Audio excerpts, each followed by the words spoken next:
छड़ना छड़ यार दा बूआ भावें लख वारी दरकारे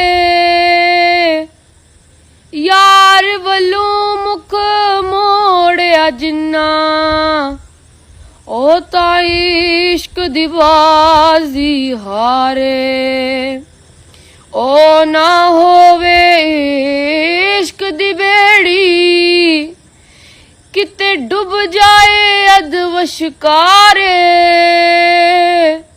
आजम जिस ते सोना राजी